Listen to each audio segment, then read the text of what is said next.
রহমতের নবী আসা মাত্র এতটা আলো বিচ্ছুরিত হতে লাগলো, অনেক দূর পারস্য এলাকা।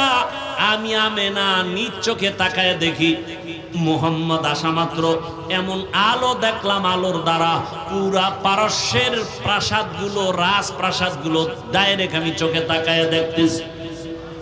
হাজারো বছরের প্রজ্বলিত আগুন নিভে গেল হঠাৎ করে।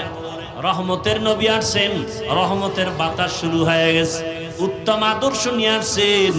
রহমতের নবী 63 বছর হায়াত পাইলেন। এই হায়াতের মধ্যে কোনোদিন এমন এক পরিবেশ, নবীর ডানেও দুশ্মন, বামেও দুশ্মন, সামনে পেছনে দুশ্মন। আপন জনেরাও দুনিয়াতে একটা সন্তান আসার পর আপন হয় তার মা বাবা, আর কেউ তেমন আপন না। কিন্তু আমার মাওলা পাকের কুদরত, রহমতের নবীকে পাঠাবার আগে আব্বা জানকে নিয়ে গেলেন। রহমতের নবী আফসোস করে কাঁদে দুনিয়াতে আসিয়া, একদিন বাবা বলে ডাক দিতে পারি না, আমি ইয়াতীম। 6 বছরে আমি মা হারাইয়াও বড় অসহায়।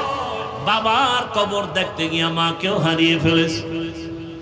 আমার 8 বছরে দাদা আব্দুল মুত্তালিবও চলে গেছেন। এখন আমার কেউ নাই, কার কাছে মনের দুঃখ বলবো?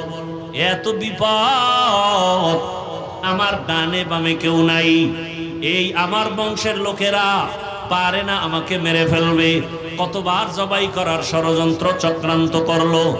এরে দুনিয়ার মানুষ, আল্লাহ আমাকে এমন কঠিন কঠিন পরীক্ষা নিলেন।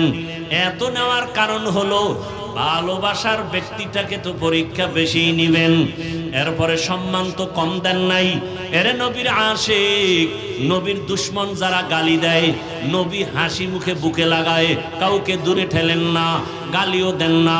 নবী গালি শুনতেছেন, গালির জবাবও দেন না। রহমতের নবীর কোনো হায়াতে একটা গালির কোনো কথা ইতিহাসে নাই। কেমন মায়ার নবী আমার, চিনলা না, যদি চিন্তা নামাজ ছাড়তে পারতা না। কেমন মায়ার নবী আমার, রহমতের নবী হায়াতে কোনোদিন কাউকে একটা মিথ্যা কথার আসর লাগান নাই। রহমতের নবী আমার কোনোদিন চোখ দুইটা গরম করে কারো দিকে তাকান নাই, কারণ মায়ার নবীর চোখে এতটাই পাওয়ার, যদি গরম চোখে তাকায় জাগায় লোকটা পুড়িয়া ছাই হয়ে যাবে। রহমতের নবী কোনোদিন গরম চোখে কারো দিকে তাকান নাই। নবী আমরা বয়ান করতে করতে গলা শেষ, তলা শেষ, মাইয়া বলার হিসাব নেওয়ার টাইম নাই, ঘুমানোর টাইম নাই, দৌড়ে